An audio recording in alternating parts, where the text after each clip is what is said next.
SSC GD 2025 की answer की आ चुकी है। सीबीटी एग्जाम का जो रिजल्ट है वो भी बहुत जल्द आपको देखने को मिल जाएगा।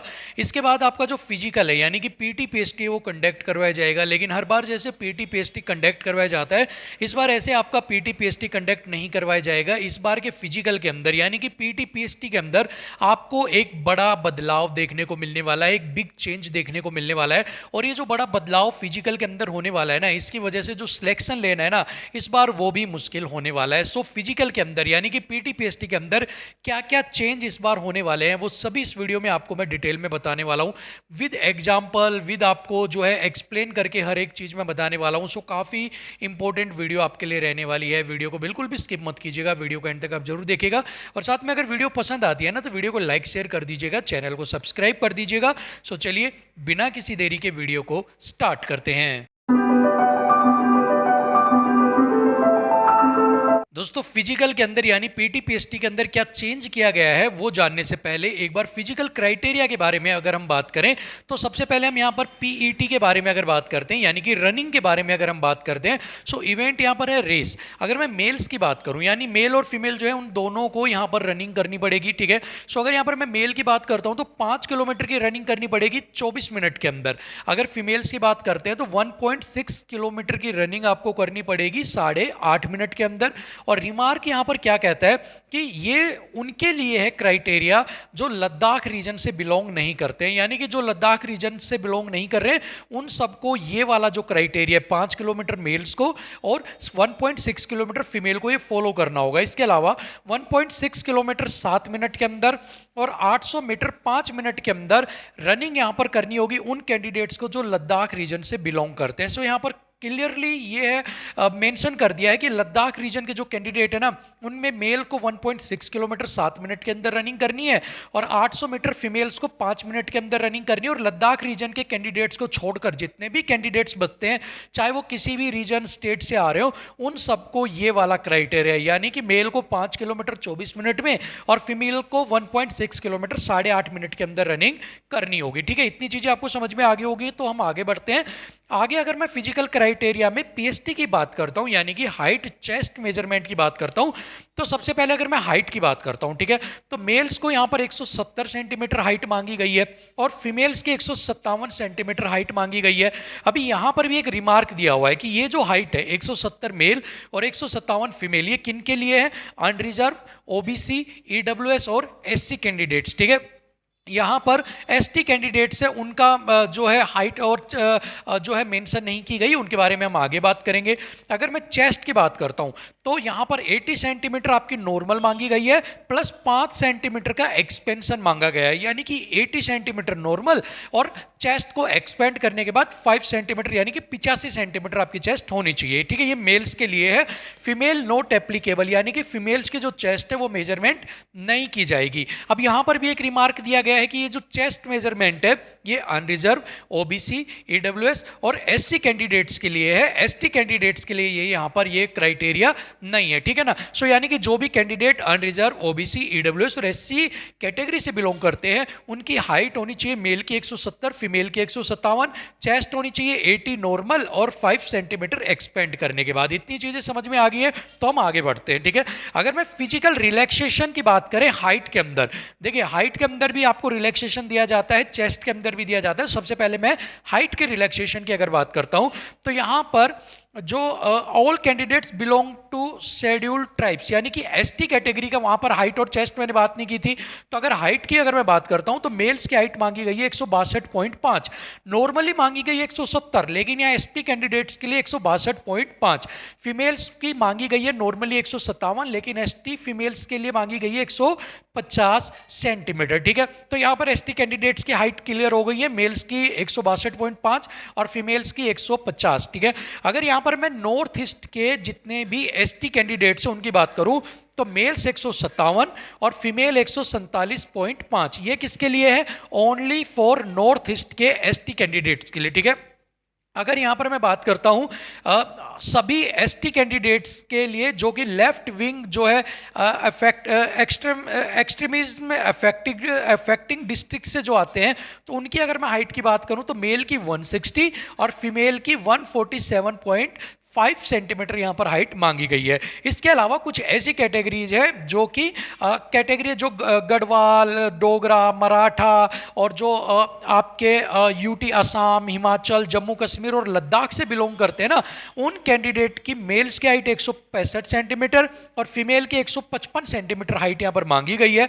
इसके अलावा जितने भी कैंडिडेट्स हैं जो नॉर्थ ईस्ट स्टेट से बिलोंग करते हैं, ठीक है, नॉर्थ ईस्ट स्टेट से जितने भी कैंडिडेट्स, यहां पर देखिए ये भी नॉर्थ ईस्ट स्टेट था लेकिन यहां पर ओनली फॉर एसटी कैंडिडेट्स था, यहां पर अनरिजर्व हो गया, ओबीसी हो गया, ईडब्ल्यूएस हो गया, जो भी नॉर्थ ईस्ट स्टेट से बिलोंग करते हैं उनमें मेल्स की हाइट 162.5 और फीमेल की हाइट 152.5 यहां पर मांगी गई है। सो फिजिकल रिलैक्सेशन हाइट के अंदर एज पर यहां पर अलग अलग कैटेगरीज को दिया गया है, उसके अकॉर्डिंग आप किस कैटेगरी में बिलोंग करते हैं आप अपनी जो हाइट है मेल और फीमेल की चेक कर सकते हैं। यहां पर मैंने आपको सभी चीजें एक्सप्लेन कर दी हैं।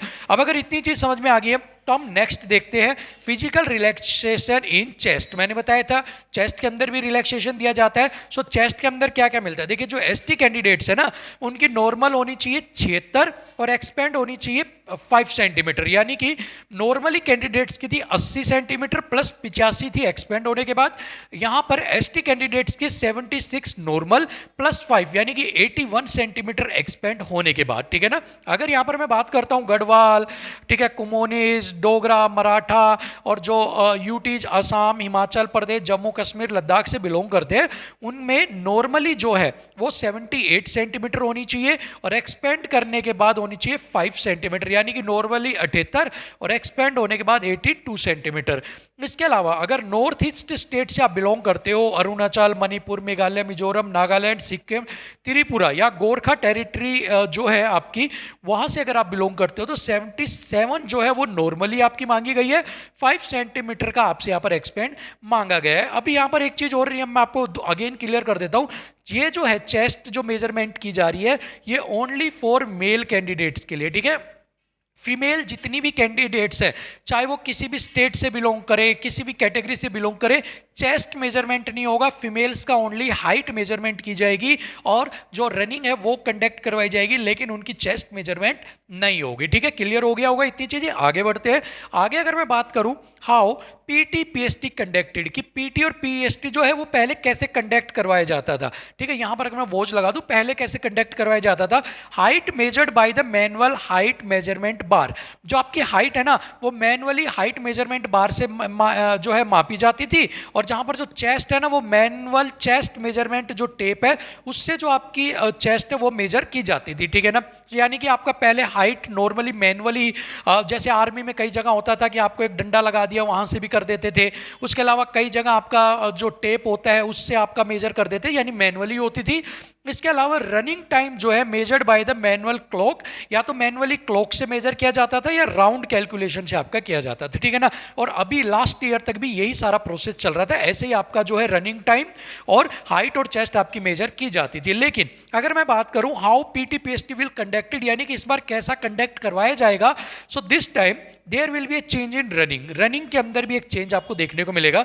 This time running time will be calculated by, running time किससे कैलकुलेटेड किया जाएगा, radio frequency identification device RFID chip के द्वारा आपकी जो रनिंग टाइम है वो यहां पर मेजर किया जाएगा, ठीक है। तो ये रनिंग के अंदर चेंज हो गया। नेक्स्ट अगर मैं बात करता हूं how PT PST will conducted, यहां पर आपकी हाइट चेस्ट मेजरमेंट का, this time there will be a change in height chest measurement, यानी कि हाइट चेस्ट मेजरमेंट के अंदर भी आपको एक चेंज देखने को मिलेगा, यानी कि this time height chest can be calculated bye digitally height and chest measurement machine DHM machine, यानी कि हाइट और चेस्ट जो है वो भी आपकी डिजिटली मशीन जो होती है उनसे मेजर किया जाएगा और उसी से ही आपकी चेस्ट भी मेजर की जाएगी, ठीक है। तो यहां पर ये तो चेंज हो गई। अभी आगे आपको सारी चीजें RFID और डिजिटली जो हाइट चेस्ट मेजरमेंट मशीन है उन वो काम कैसे करती है, कैसे हाइट चेस्ट मेजर होगा वो भी बताने वाला हूं। सो वीडियो में आप अभी छोड़कर मत जाइएगा, बने रहिएगा, ठीक है। सो चलिए अगर यहां तक चीजें समझ में आ गई है तो आपको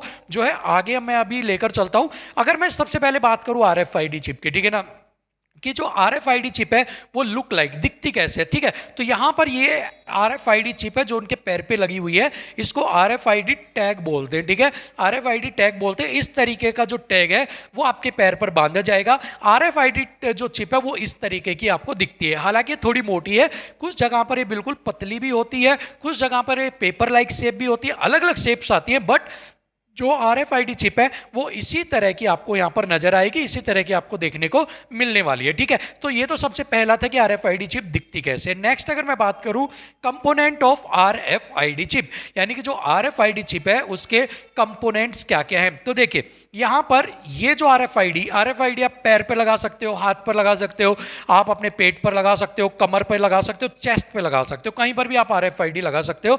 सो ये है आपका टैग, इसको बोलते हो आप टैग, ठीक है। इसको आप बोलते हो यहां पर आपका रिसीवर, ठीक है, ये रिसीवर हो गया।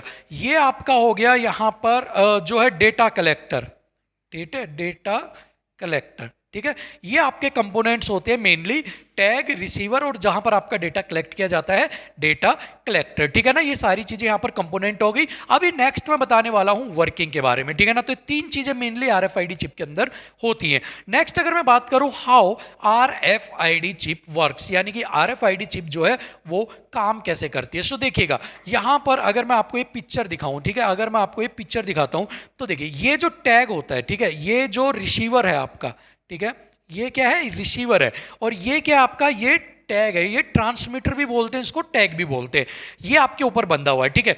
ये और ये जो रिसीवर है और ये जो ट्रांसमीटर है ये दोनों आपस में सिन होते हैं, यानी कि एक दूसरे से कनेक्टेड होते हैं। जैसे ही आपका पैर इस रिसीवर के ऊपर पड़ता है, यानी कि जैसे ही आपने रनिंग स्टार्ट की, अभी ये बंदा यहां पर है, जैसे ही इसका ये नेक्स्ट लेग यहां पर टच होगा, जैसे ही यहां पर इसका पैर टच होगा, ये जो रिसीवर है, जो ट्रांसमीटर है, सिग्नल को ट्रांसमिट कर रहा है, रेगुलर ट्रांसमिट कर रहा है, ठीक है। ऐसा नहीं है पैर लगने के बाद होगा, ये ट्रांसमिट किए जा रहा है। जैसे ही रिसीवर पर इसका पैर लगा, दोनों जो पढ़ते के साथ ही माइक्रो सेकंड के अंदर, ठीक है, माइक्रो सेकंड के अंदर जो है ये एक्टिवेट हो जाता है, यानी कि जो रिसीवर है वो सिग्नल को रिसीव कर लेता है। ये जो रिसीवर है इसके तार जुड़े होते हैं इस कंप्यूटर लाइक मशीन के साथ, ठीक है। जैसे ही आपने पैर इसके ऊपर डाला, इसके ऊपर क्या हो जाता है कि हाँ फर्स्ट राउंड स्टार्ट हो चुका है, और जैसे ही आपका राउंड स्टार्ट होता है 0-0 तुरंत वहां पर टाइम आ जाता है।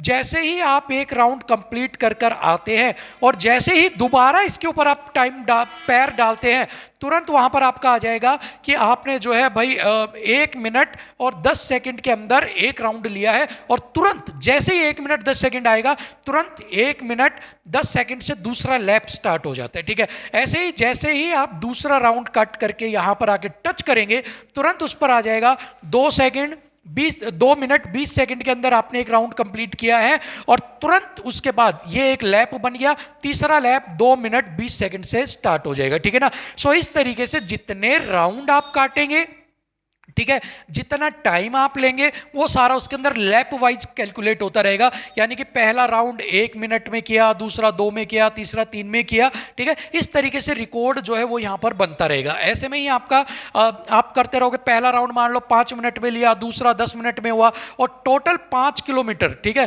टोटल 5 किलोमीटर आपका जो है आपको रनिंग करनी है। अब वहां के ऊपर आप रनिंग करते रहे, कोई नहीं रोकेगा आपको कि आप रनिंग क्यों कर रहे हो, आप 30 मिनट कर रहे हो, आप 35 मिनट कर रहे हो। आपकी रनिंग कंप्लीट हुई, आपको लगा, आपने राउंड कैलकुलेट कर लिया कि भाई 1 किलोमीटर का मान लो एक राउंड है, ठीक है, आपने कैलकुलेट किया मुझे 5 राउंड जो है इसके मारने, 5 राउंड मारने 5 किलोमीटर के, आपने 5 राउंड कैलकुलेट किया, बाहर आ गया आराम से, ठीक है। बाद में आप देखोगे कि आपका सिलेक्शन नहीं हुआ, क्यों, क्योंकि वहां पर पता लगा 24 मिनट से आपने टाइम ज्यादा ले लिया, और अगर आपने 24 मिनट से कम लिया तो इसका मतलब आपका सिलेक्शन हो गया, ठीक है ना। तो यहां पर ये RFID चिप ऐसे काम करती है, सारी चीजें आपको समझ में आ गई होगी। नेक्स्ट अगर मैं बात करता हूं how DHM digitally height machine looks, की DHM जो मशीन होती है वो दिखती कैसे, तो देखिए ये होती है आपकी डिजिटली हाइट मशीन, ठीक है, डिजिटली हाइट मेजरमेंट मशीन होती है। ये यहां पर जो है आपकी जो है मेजर किया जाता है।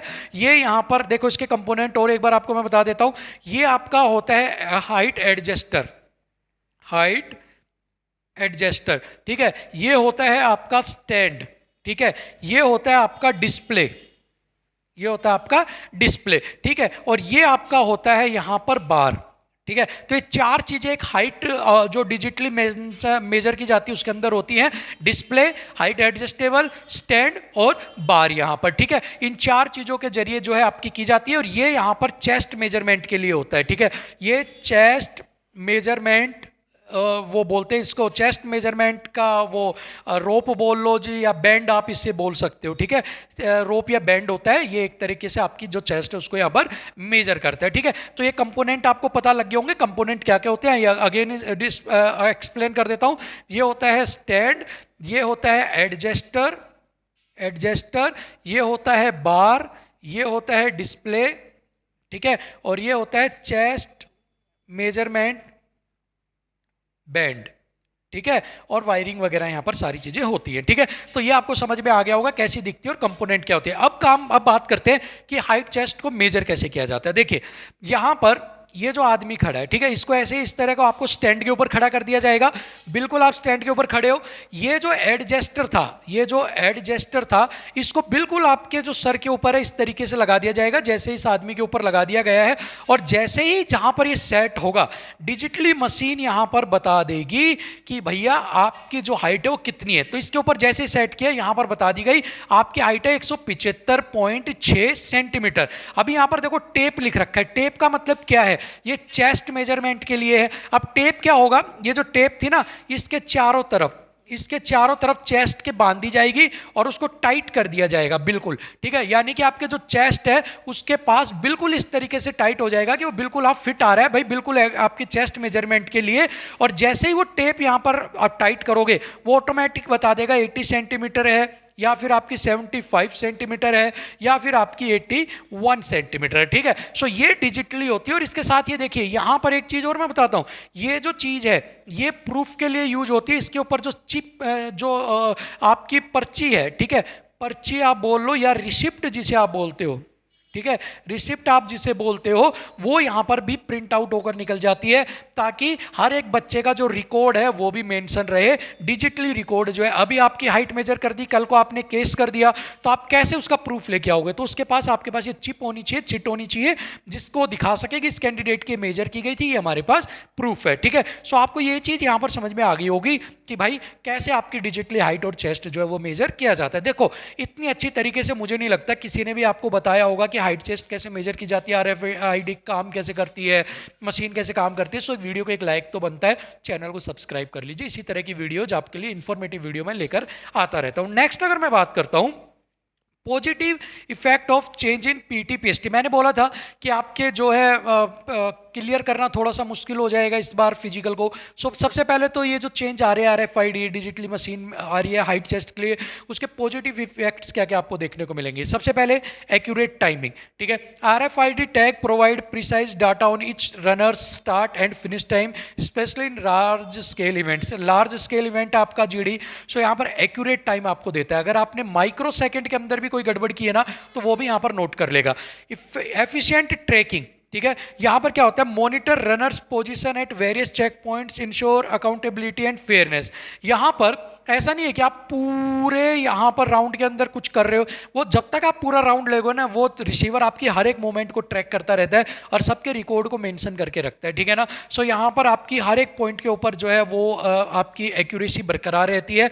ह्यूमन एरर, कई बार आपने मैनुअली टाइम कैलकुलेट किया है, ठीक है, मैनुअली टाइम कैलकुलेट के अंदर बहुत सारे बच्चे आपने जीडी में देखे होंगे जो रोते रहते हैं कि सर 24 मिनट के अंदर 1 सेकंड था, उससे पहले मैं आ गया था लेकिन मुझे रोक दिया गया, फेल कर दिया गया। सो यहाँ पर जो ह्यूमन एरर है वो भी खत्म हो जाता है, माइक्रो सेकंड को भी लेकर चलता है। सो बड़े लेवल के ऊपर जो ह्यूमन एरर है, जो छोटे मोटे ह्यूमन एरर है, वो सारे खत्म यहाँ पर हो जाते हैं।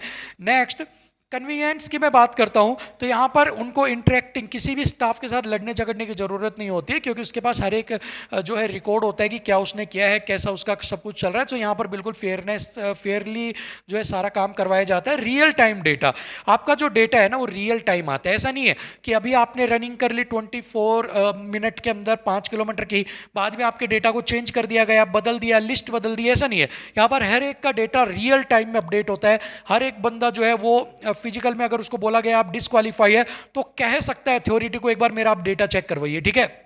बट मैनुअली है, उसने क्लॉक से चेक किया कि आप 24 मिनट में आए या नहीं है, तो आप कैसे डेटा को चेक करोगे? बट यहाँ पर आप आपका जो डेटा है उसको चेक कर सकते हो, आपका जो डेटा है उसको आप क्रॉस चेक कर सकते हो कि हाँ मैं सही किया या नहीं किया। सो यहाँ पर रियल टाइम डेटा मिलता है, जिससे कि आपकी भी तसल्ली हो जाएगी और कोई भी आपके साथ जो है नाइंसाफ़ी नहीं कर सकता, आपके साथ धोखा नहीं कर सकता, ठीक है। तो इस चीज़ को आपको ध्यान रखना है। नेक्स्ट अगर मैं बात करता हूँ negative effects of change in PTPST, यानी कि नेगेटिव इफेक्ट्स के बारे में भी अगर मैं बात करूँ तो एक्यूरेट टाइमिंग, देखिए ये बहुत पॉजिटिव भी चीज़ है बट समटाइम्स ये नेगेटिव भी हो जाता है। कैसे हो जाता है? क्योंकि हर सिक्के के दो पहलू होते हैं, पॉजिटिव है तो कुछ के लिए नेगेटिव भी है, ठीक है।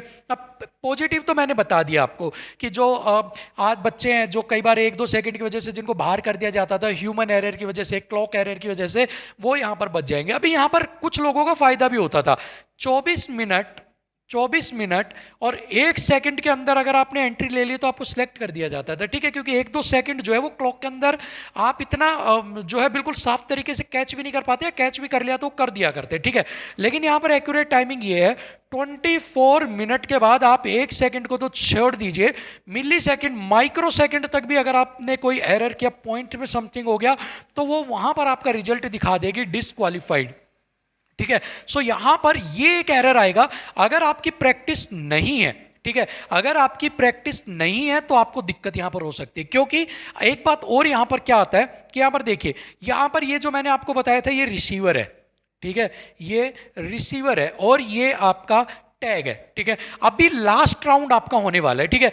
1 सेकंड आपके पास बची हुई है, ठीक है, और 1 सेकंड में आप यहां आकर रुक जाते हो, ठीक है। जैसे ही आप यहां रुक गए आपका टाइम चलता रहेगा, लेकिन आपका जो सिलेक्शन है वो नहीं हो पाएगा, क्योंकि जब तक आपका पैर इस टैग, इस रिसीवर के ऊपर से नहीं जाएगा, क्रॉस नहीं होगा या रिसीवर को टच नहीं करेगा, तब तक आपका टाइम स्टॉप नहीं होगा। इस चीज को याद रखना। तो बहुत सारे बच्चे ऐसे होंगे जो यहां पर रिसीवर के पास पहुंच तो जाएंगे, लेकिन मान लो 1 सेकंड यहां पर उनके पास बचा है, अब वो अगर मैनुअली क्लॉक में जाते तो वो 1 सेकंड में क्रॉस कर जाते, सिलेक्ट हो जाते, लेकिन यहां पर अगर वो बिल्कुल इसके पास भी पहुंच गए, बिल्कुल यहां पर पहुंच गए पास में, बट इसके ऊपर से क्रॉस नहीं कर पाए या टच नहीं कर पाए, तो वो 1 सेकंड क्या माइक्रो सेकंड की वजह से, मिली सेकंड की वजह से भी यहां पर डिस्क्वालीफाई जो उनको कर दिया जाएगा। सो ये यहां पर एक नेगेटिव इंपैक्ट होने वाला है, और इसी वजह से मैं बोल रहा था बहुत सारे जो बच्चे हैं वो फिजिकल को यहां पर अच्छे से इस बार पास नहीं कर पाएंगे, डिस्क्वालीफाई यहां पर होने वाले हैं, ठीक है। इसके अलावा इरिटेशन एंड डिस्कंफर्ट, यहां पर बहुत सारे ऐसे बच्चे होंगे जिनके पैर के ऊपर ये टैग लगाया जाएगा, तो बहुत सारे बच्चों को डिस्कंफर्ट लगेगा, इरिटेशन होगी,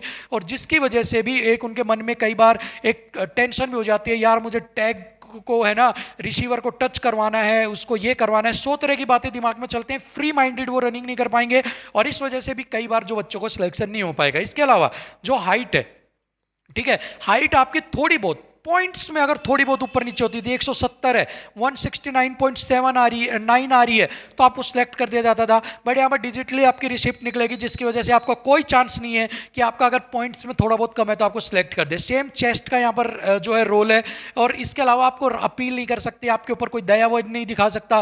पहले क्या करते थे, यार बच्चा बहुत मेहनत करके आया है, दया करके यार इसको चलो पास कर दो, कई बार स्टाफ अच्छा है तो कर दिया करते, लेकिन इस बार ऐसा नहीं है। अगर ये इंप्लीमेंट हो जाता है, अगर ये काम करता है, तो यहाँ पर जो है आपके लिए थोड़ी सी मुश्किल हो जाएगी। जिसकी पूरी है उसको कोई दिक्कत नहीं है हाइट चेस्ट, बट जिसकी थोड़ी बहुत पॉइंट्स के अंदर दिक्कत है वो मे बी यहाँ पर डिस्क्वालीफाई हो सकते हैं, ठीक है। सुनने में बुरा लग सकता है, बट जो रियलिटी है वो बताना आपको जरूरी है, ठीक है। सो यही कुछ जो है यहाँ पर आपके नेगेटिव इफेक्ट्स थे। इसके अलावा आपको मैं ये बता देता हूँ कि यहाँ पर जो चेस्ट और हाइट है, ठीक है, चेस्ट और हाइट है वो अभी आपका इंप्लीमेंट होगा या नहीं होगा ये अभी देखने वाली बात होगी, बट कोशिश चल रही है कि आपका ये इंप्लीमेंट इस बार RFID के साथ किया जाए, क्योंकि प्रीवियस ईयर की जो तैयारियां हैं वो अभी तक चली हुई थी, प्रीवियस ईयर में हो नहीं पाया था, तो मे भी इस बार आपकी सारी चीजें कर दे, बट हाँ RFID के साथ आपकी रनिंग जो है वो करवाई जाएगी, डेफिनेटली करवाई जाएगी।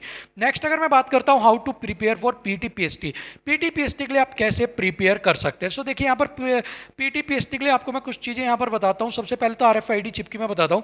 RFID चिप ये होती है, ठीक है, इसका जो वजन है ना वो कुछ बहुत कम में 0.2 ग्राम, 0.5 ग्राम, 0.10 ग्राम इतना ही होता है लगभग, ठीक है, और मैक्सिमम 40 ग्राम 50 ग्राम से भी कम होती है ये, ठीक है ना। सो इसके लिए आप कर क्या सकते हो, आपको रुमाल लेना है, रुमाल, ठीक है। रुमाल को आपको क्या करना है, रुमाल को 2 रुमाल आप ले लेना, एक के साथ एक 2 ले लेना, और दोनों रुमालों को इस तरह से आप एक रस्सी टाइप का बनाना और अपने पैर के ऊपर उसको बांध लेना, ठीक है। इस RFID की जगह जो रुमाल है उसको रस्सी टाइप का, इस तरीके का रस्सी टाइप का बनाकर अपने पैर के बांध लेना है। उसका वजन इक्विवेलेंट टू RFID चिप आ जाएगा, ठीक है। और उसको पैर के बांध के, टाइट ढीला बांध के, उसके साथ आपको रनिंग की तैयारी करनी है, और ताकि आपको प्रैक्टिस रहे कि आपके पैर पर कुछ बंध रहा है, और वहां पर जब आपसे आपके RFID जब बांधा जाए तो आपको कोई भी दिक्कत नहीं होगी, ठीक है। इससे प्रैक्टिस आपको करनी है, ध्यान रखना है। इसके अलावा चेस्ट वगैरह, ठीक है, जो चेस्ट है, अगर चेस्ट वगैरह में आपको कोई दिक्कत है तो पुशअप्स वगैरह, पुलअप्स वगैरह आपको करनी है। हाइट में अगर थोड़ी बहुत दिक्कत है तो अपना लटकना वगैरह शुरू आप कर दीजिए। अगर मेडिकल पॉइंट्स के ऊपर कोई दिक्कत है, जिसके ऊपर मैं कंप्लीट वीडियो आपके लिए लेकर आने वाला हूं, तो उसके लिए भी आप प्रैक्टिस शुरू कर दीजिए। जैसे कि अगर आपके नोकनी है तो तकिया लगाकर सोइए, आपके अदर जो प्रॉब्लम्स है, कैरिंग एंगल वगैरह, उनकी आप एक्सरसाइज वगैरह कीजिए, आपका सब कुछ ठीक हो जाएगा। सो प्रैक्टिस अभी से आपको अपनी जारी रखनी है, ठीक है। नेक्स्ट अगर मैं बात करता हूं PET PST मेडिकल, सो बहुत सारे लोग बोल रहे हैं कि अलग अलग इवेंट आपके करवाए जाएंगे, PT अलग, PST अलग, मेडिकल अलग। सो बिल्कुल भी आप बहम में मत रहिएगा, किसी को कोई फर्क नहीं पड़ता है। जैसे यूजुअली ऑलवेज मैं आपको कहता हूं, ठीक है, फर्क सिर्फ आपको पड़ेगा कि आपका जो सिलेक्शन है वो हो पा रहा है या नहीं हो पा रहा है, ठीक है। सो आपको PT PST मेडिकल एक साथ, ठीक है, एक साथ आपका यहाँ पर कंडक्ट करवाया जाएगा। सो उनकी आपको प्रिपरेशन रखनी है, अपनी तैयारी आपको यहाँ पर रखनी है, किसी के बहकावे में नहीं आना है। जो डिपार्टमेंट है वो अपना काम करेगा, वो आपकी जो लिस्ट है उसको आउट कर देगा, आपकी मेडिकल की लिस्ट आउट कर देगा, फिजिकल की आउट कर देगा। सिलेक्शन हुआ तो ठीक, नहीं हुआ तो ठीक है। जिनका सिलेक्शन हो गया उनके घर खुशियाँ मनेंगे, जिनका नहीं हुआ वो अपनी किस्मत के लिए दूसरों को कोसते रहेंगे, कोई टीचर्स को, कोई यूट्यूबर्स को, कोई किसी को। बट फर्क सबसे ज़्यादा किसी को नहीं पड़ेगा, ना टीचर्स को, यूट्यूबर्स को, किसी को नहीं, आपको और आपकी फैमिली को फर्क पड़ेगा। सो उससे बचने के लिए आपको PT PST और मेडिकल की एक साथ तैयारी करनी है, ताकि आपको जो है सिलेक्ट हो पाए और आप डिस्क्वालीफाई यहां पर ना हो पाए। इस चीज का आपको ध्यान रखना, और वैकेंसी इंक्रीज भी आपकी होने वाली है। तो सबका सिलेक्शन हो जाए ऐसी मैं कामना करता हूं। और मैं तो ये मानता हूं कि यार हर एक बच्चा जिसने मेहनत की है, जिसके सपने, जिसके माँ बाप के सपने वो पूरे हों, सबका सिलेक्शन यहाँ पर हो जाए। लेकिन सपनों को पूरा करने के लिए जगना पड़ता है, लड़ना पड़ता है, मेहनत, हिम्मत दिखानी पड़ती है। सो आप मेहनत दिखाइए, हिम्मत दिखाइए, तैयारी कीजिए, और वर्दी जो है वो आपकी होगी, आपके सपने पूरे होंगे, माँ बाप के सपने आपके पूरे हो जाएंगे। सो फिलहाल के लिए तो वीडियो में इतना ही। अगर आपका कोई डाउट है तो कमेंट बॉक्स में जरूर बताना। हालांकि सब चीज बहुत एक्सप्लेन मैंने डिटेल में की है, कोई दिक्कत आपको आएगी नहीं, लेकिन फिर भी कोई दिक्कत है तो कमेंट बॉक्स में पूछ लेना। हाइट चैट से रिलेटेड कोई इशू है, मेडिकल पॉइंट से रिलेटेड इशू है तो कमेंट बॉक्स में पूछ लेना, ठीक है। और बाकी मिलेंगे आपसे अगली वीडियो में, तब तक के लिए जय हिंद।